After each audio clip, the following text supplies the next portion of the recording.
Welcome back to Level Up Local. You're in for a great episode today. We're interviewing Sarah Teagle. She runs Teagle Consulting. We're going to talk about how to scale a business, build operations, potentially even develop an exit strategy. So you're not just building a job, you're actually building an asset you can get out of later, sell, and continue to provide value to your community. So sit back, relax, take some notes, and thanks for watching. Welcome, Sarah.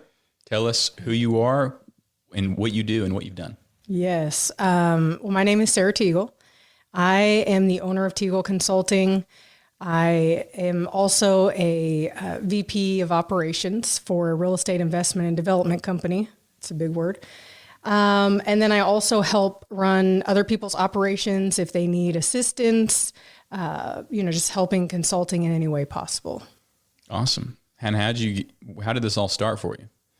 That's a good question. I've been in leadership for over 25 years. And I just started with working myself up the corporate ladder, got my master's degree in organizational leadership, and I've found my niche in different places within operations and just continued to build and grow and share my knowledge with other people. And that's kind of what led me to build my consulting company. And just my love for operations and all things business, different industries, and just working with other people, building relationships and networking. So when it comes to operations, what really satisfies you when you come into, what do you like? Operations is kind of a big word. What does this mean? It is. For me, anything that can help a business owner to drive efficiency, gain revenue, streamline processes, helping them become more organized in their time, but also in their efficiencies and processes. To me, that's my jam. I've worked a lot with startups. I noticed after I've worked with established companies that startups were also my jam.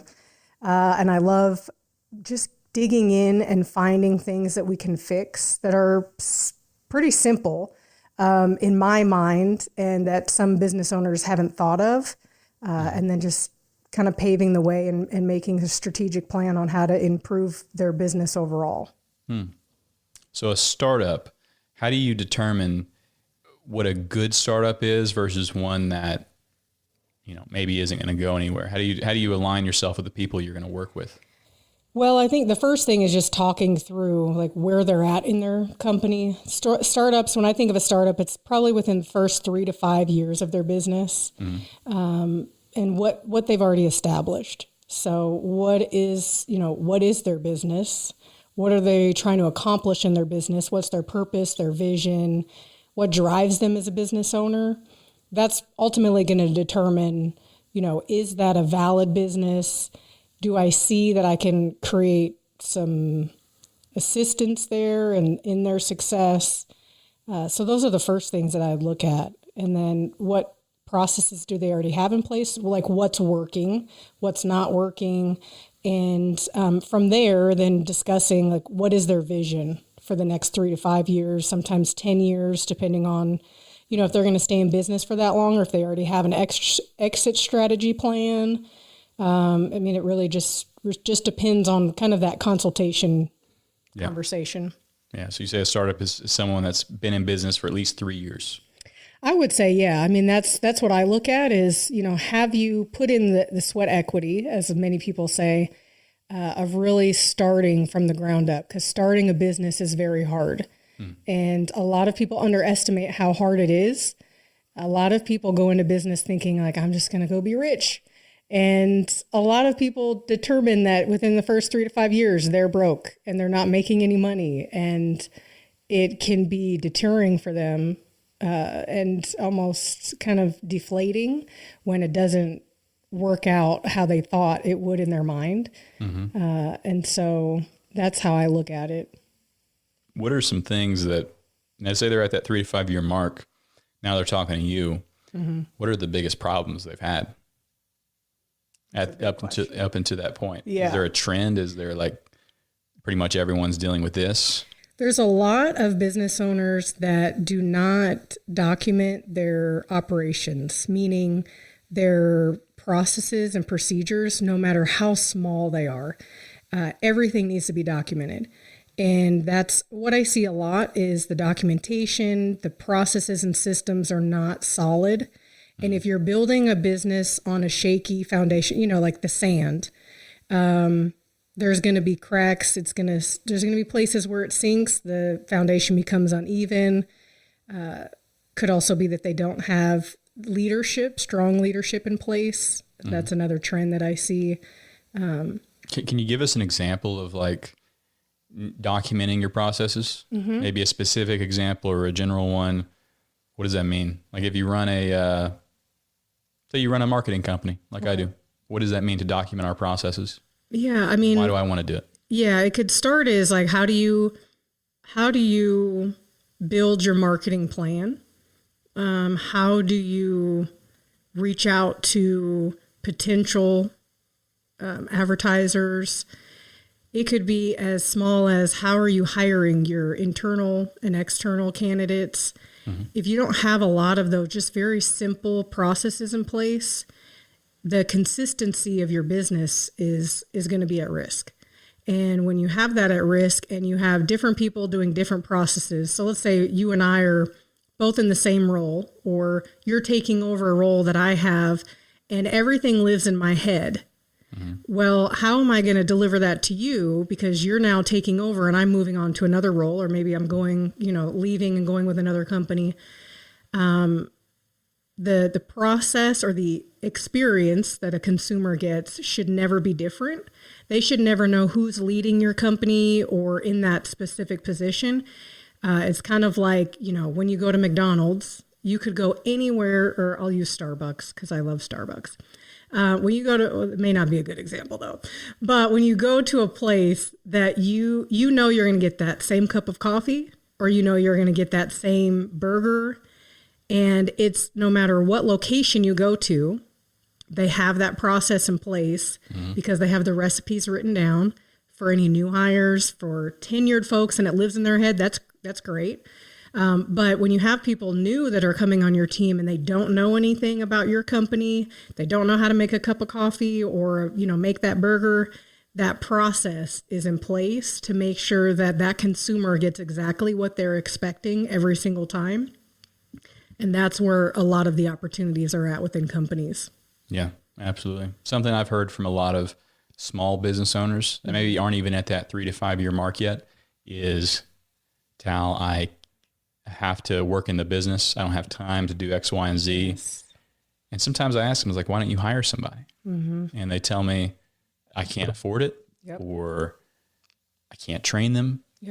So how do you suggest really any business owner that needs to start building a business and not a job, how do you start? Yeah, it's the first thing I would do is bring in somebody externally. Even if you can't you can't afford to hire one person, I guarantee you can hire a consulting company. Like for myself, that's normally when I'm brought in, and I can look at the business from a perspective where I don't have any stake in the game. I'm going to tell you the truth, whether you like it or not. I'm going to kind of give it to you as real as possible of what's working and what's not working. And you're getting a fresh lens. That you mentioned something that business owners have said to you is like, hey, I'm too far in the weeds, right? Well, that's what we call it, is they get too far in the weeds of the day in and day out activities that the owner then becomes that manager or that VP.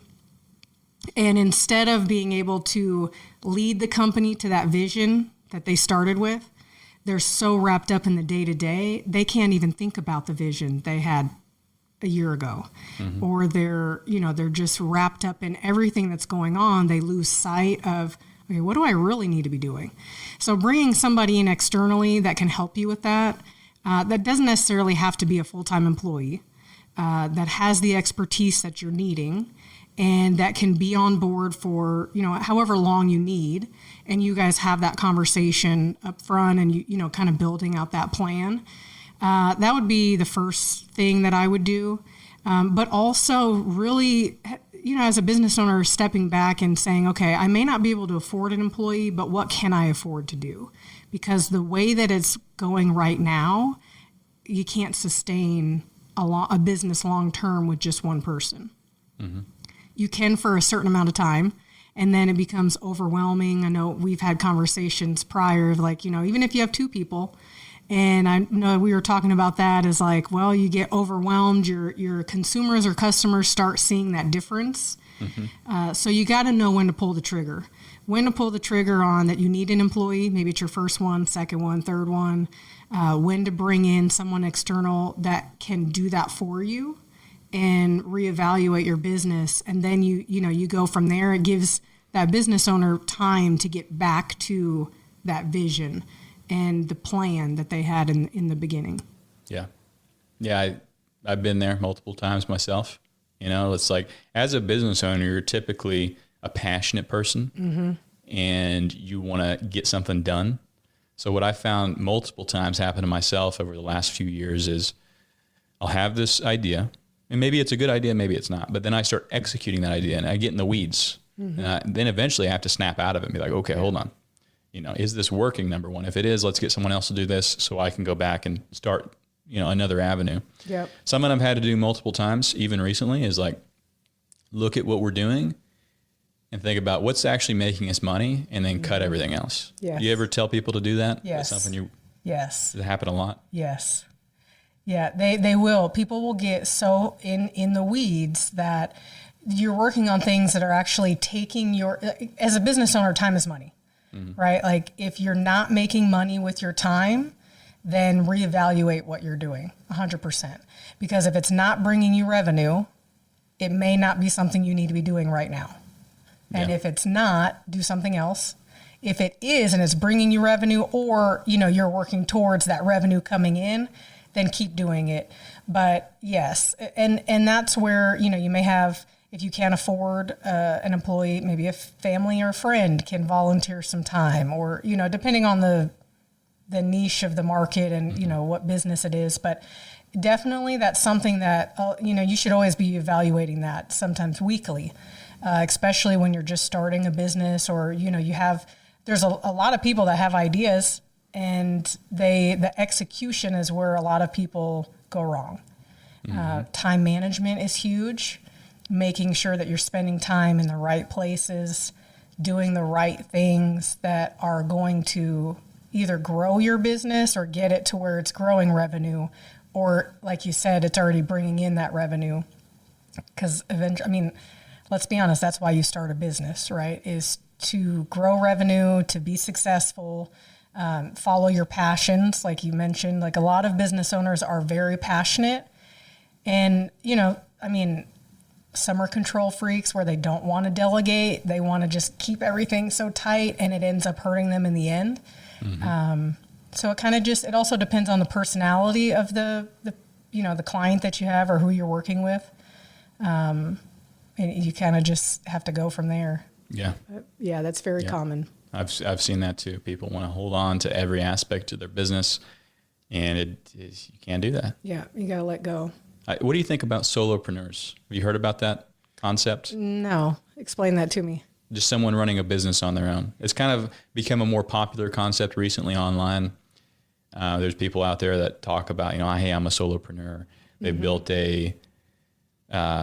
could be a consulting business, could be a writing business, could be this or that. And, at one point I thought, hey, maybe that's the direction I want to go. But then I realized that in order to grow what I need to do, I need people. Yeah, I was going to say, I think it would depend on the business. Yeah. There's some businesses you could, especially online, right? Like, to me, But is it a business then? Or is it a job? That's true, right? Because it's you. That would be, that would be something to ponder, right? Of like, is that, because eventually you're going to need, you cannot be a one-man band or a one-woman band, right? Like, you're going to need people to help you, even if it's running equipment, if it, like even in a podcast, right? Like you want to have people that are running the equipment, doing the things that you need, the lighting, the building, the everything like that, right? The editing, that I'm sure is time consuming, and that's huge in knowing when to expand your team. But yeah, I'm sure there's probably,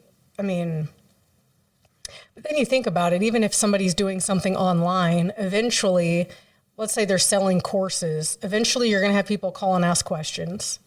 And if you're growing and scaling to the point where you're actually a extremely lucrative company, you're going to have customer service. Mm-hmm. You're going to have somewhere where they can chat, that contact us on that website. Mm-hmm. You're not going to be able to do everything. So I would challenge somebody that thinks like that to, but again, some people get to a certain point in business and they're fine, right? They don't want to grow and scale past just a me thing. Is that possible? Like I've heard this thing, if you're not growing, you're shrinking or whatever. What do you think about that? Yeah, I'd say that. I would always have definitely always want a plan to grow. And it doesn't always have to be in the same niche. Maybe you're expanding. So, for example, you start a podcast and then you decide to start writing a book. That's still growth. Or, you start out writing a book, or you start out in fitness and you get online and you start doing other things. A lot of people underestimate the ability to have your business grow and scale online. Like that's huge, especially now, like technology. I mean, it's taken over. So if you're in your business and you're not using technology as your friend, like there's so many CRM platforms, there's AI. I mean, yeah, if you're not using technology at this point to help grow and expand your business, then it's hard because it's constantly changing, There's constantly new things. In fact, just this past weekend, I was down a rabbit hole. I realized that everything we do with this company could be done literally probably 100 times faster, to a higher quality, for less money. And it involves technology. Mm-hmm. And I had to be in the frame of mind to even consider that, because if I had an ego about this, or if I wasn't of a growth mindset, I would just ignore that. Well, we can do what we're doing right now. Yeah. But I know if we don't continue to research this and put more time and energy into developing more scalable ways of doing this, we're not going to grow. Yeah. We're going to hit a cap. Yep. And then nothing after that. But you got to be willing to kill your darlings and learn. Yeah. And you think even the big established companies, right? Use the cable companies, cell phone companies, they've all reached that cap, and then they have to create new products, accessories, phones. Many of them buy or acquire the cable companies. Mm-hmm. So you think it's always continually happening. People just don't realize. Yeah. Because a lot of it's that's a multi-million-dollar business, but they started just like you or me or anybody, right? Like they started as just one person with an idea, and ideas are powerful. Yes, ideas they are. So working with these high-level execs in these different companies, what are they like to work with? These men and women with these visions, are they the ones still leading the companies by the time you're involved? Like these corporate level?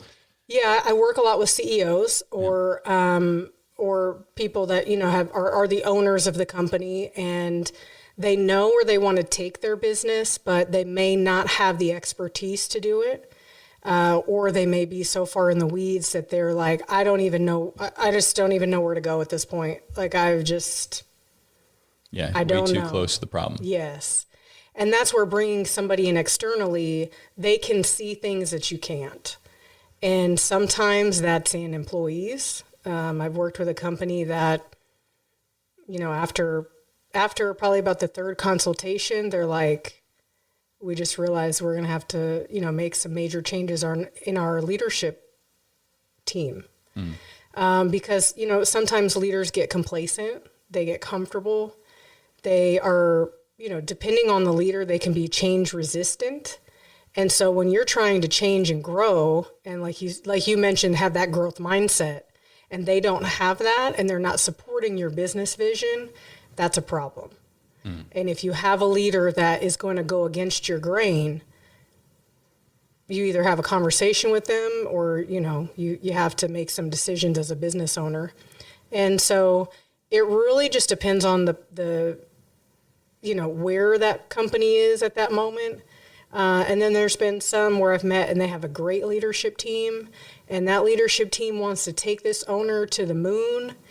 And, I worked with another company that they had a lot of the plans in place, but they were missing just a few different elements, and it didn't go the route that they wanted to. But now they're starting over in a different vision. And, they're calling me like, hey, when we get to that point, we know we're bringing you back in and we want you to come evaluate, but we're going to bring you in sooner. Mm-hmm. And so, you also face that of, you get to a point where, I've had companies call me, 6 months before they have to go into bankruptcy. And they're like, hey, this is like our last ditch effort. And then they realize if they would have called me 2 years ago, and it's one of the CEOs was like, man, if I would have met you 2 years ago, like you would have saved my business.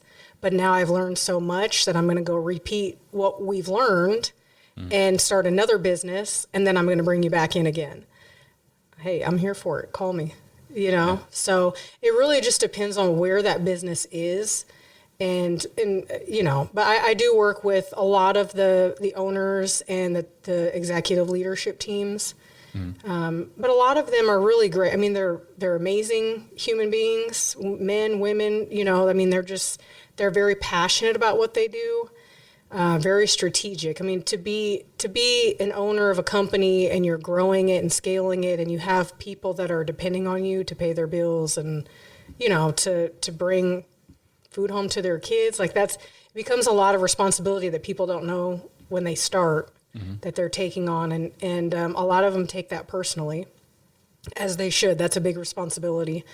And so that's something that, you'll also think through when you're making suggestions and you're, talking to the owners of when you talk about exit strategies and you have people that are wanting to get out of that business, some of the things that we talk through is do you want to keep your employees safe with you in that, let's say it's a merger or acquisition, do you want them to go with that company? Do you, can they afford your employees? Do they want to keep your employees? There's a lot that business owners have to think about. And so helping them think through that and talk through it in a safe space, I think is huge, because they can't always talk to their right-hand person about it, because it may involve them.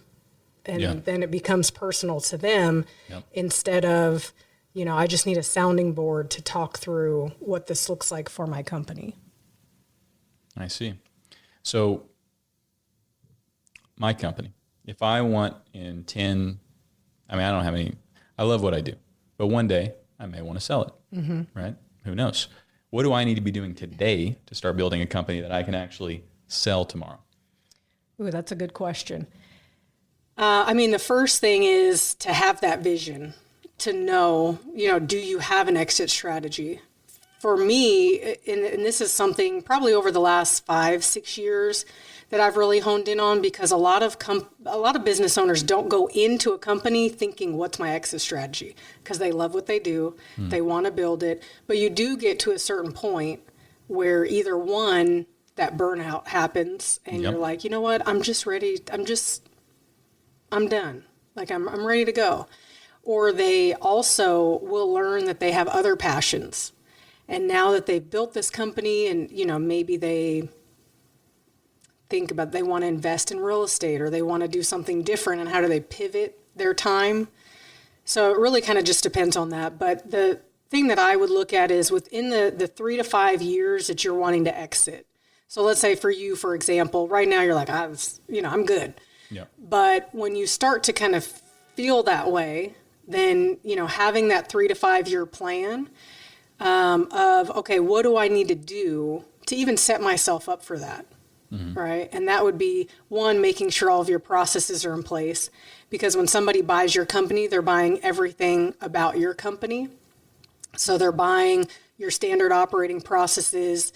They may be inheriting your employees. So making sure that you're running, not a tight ship, but that you're running effectively, and your employees are for you.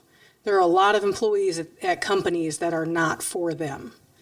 And I mean that they're not for them, meaning they're not invested in your business. They're not as passionate as you are.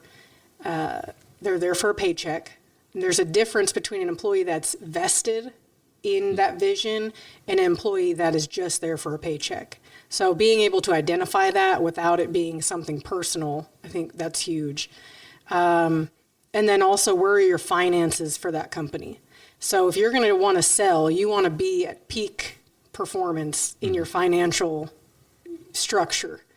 You want to be bringing in profit that is very clear to somebody that's wanting to take over. And it could be that maybe you have a partner that's going to buy you out, or maybe you have somebody that is looking to buy an existing business. And so making sure that you're positioning yourself in the best possible way, bringing in somebody externally so they can evaluate that could be key.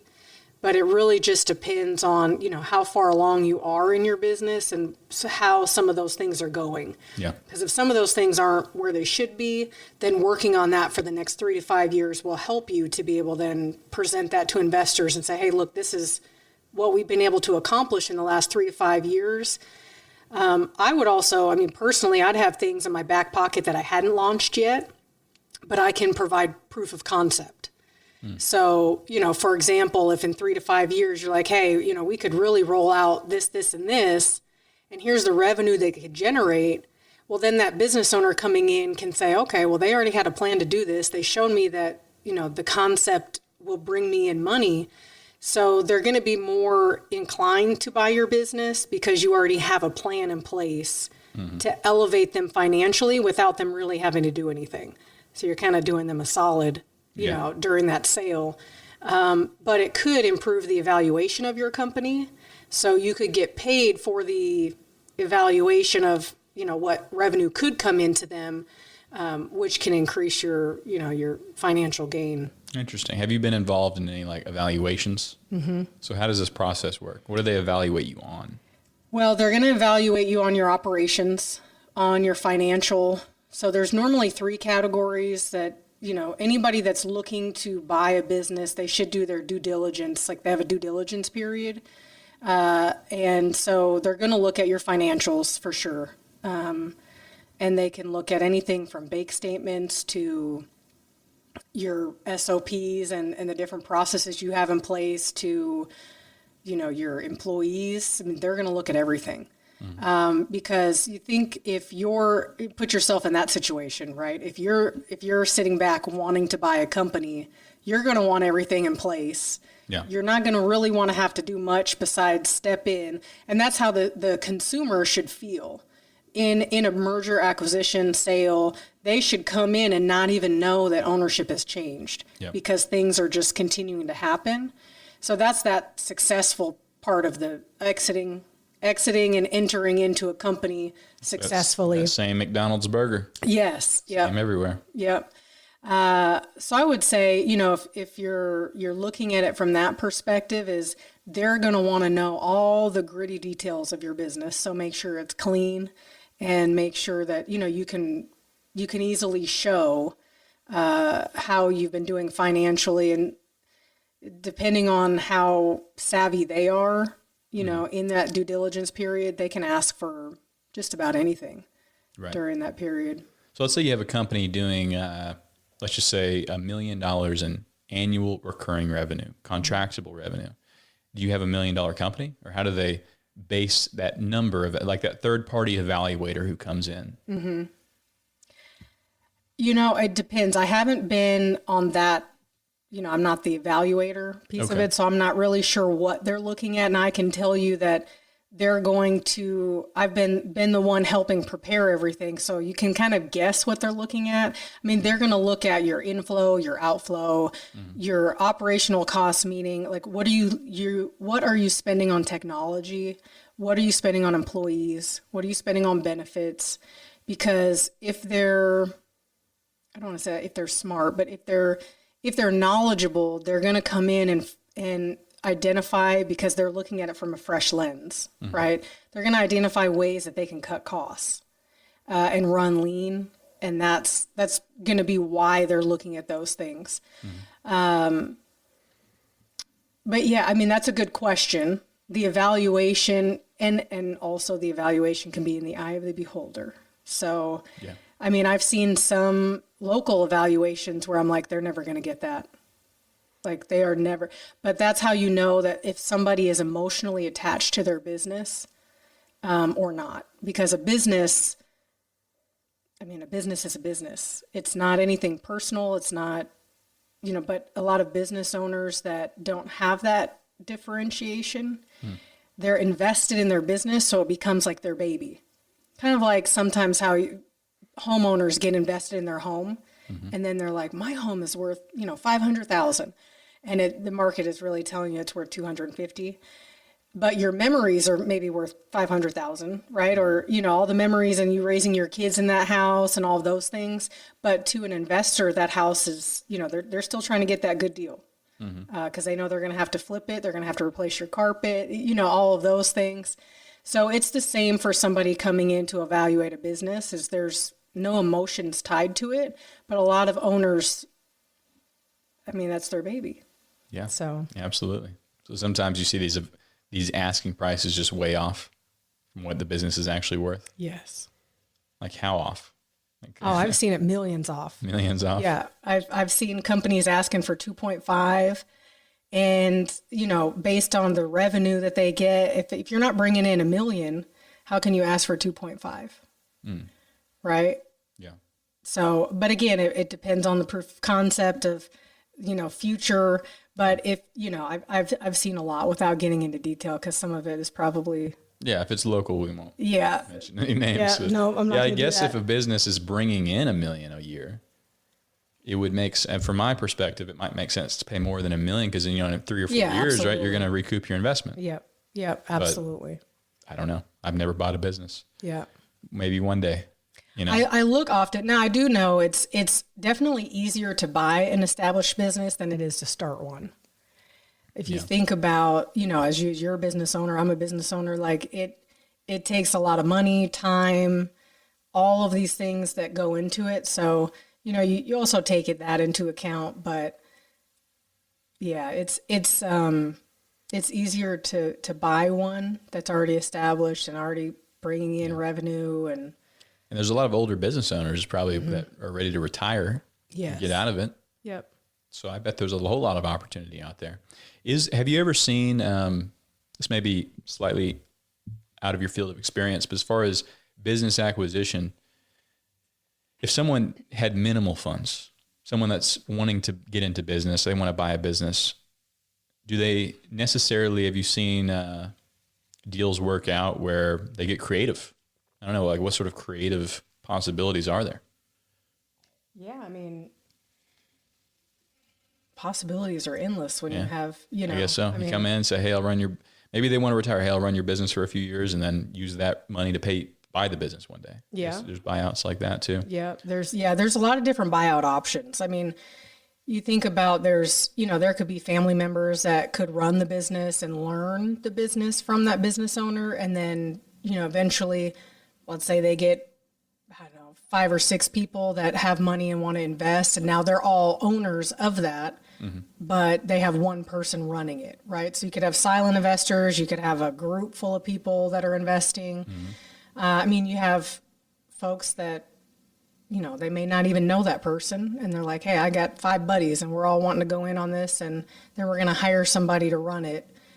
We just want you to train that person to run it, and just like how you do, and then that's it. Yeah. But then you also have, business owners that are also passionate about whatever that business is, and they want to get in and run it, and they want to learn from that person. And that business owner is going to be able to identify sometimes, right? Like if they're having conversations with people that are going to potentially take over their company, I'm assuming that some are going to want that person to carry out their policies and procedures and all those operations. And then there's going to be some that were like, I don't care what you do. Yeah. After you buy this company and I have money in hand, I don't care. Yeah. Like you could bulldoze this whole building down. I don't care what you do. Right. Yeah. So I think it just really depends too, because you get some that have been doing the same thing for 20, 30, 40, 50 years, and they're just tapped out. They just want out. Right. So I think it really just depends on the business owner. Yeah. What I've learned from being in business is there's always that upfront price tag to something. And oftentimes it's what you're going to pay. But if you're willing to talk to somebody, explore options, there's always another option. There always is. Yes. You just got to get creative and sometimes just show the person that you have that creativity. Yes. So, Sarah, I'm on a quest to level up my business. And that's what the show is about, leveling up businesses, leveling up mindsets, operations. I think we've covered some great things here today. But if I ask you one more question, but for someone listening who maybe has a business or doesn't have one, are there any opportunities you think are big this year and the rest of 2020s? What are some options to either add revenue or even just build a business around a certain concept? Has there been anything that jumps out to you? Well, I mean, conceptually, if you go back to businesses that are always going to be making money, if you think through laundromats, storage facilities, I've even looked to, vending machines, anything that you don't have to be very vested in, right? That's going to be an easy win. Car washes are big around here, so I'd say car washes, right? I think if I'm not mistaken, there's one or two that are for sale right now. But I would also say that if somebody is looking to grow and expand, if they're a local business and they're not online yet, that would be an option. Like just getting a website up or e-commerce, or what do you think? It just depends on the type of business, right? Like if they don't have a website, definitely get a website. If they have a website, but they're not selling things online, whether it's Facebook, Instagram, all the technology platforms, I would definitely look at that. If they're not creating content online, that would be a big win. Yeah.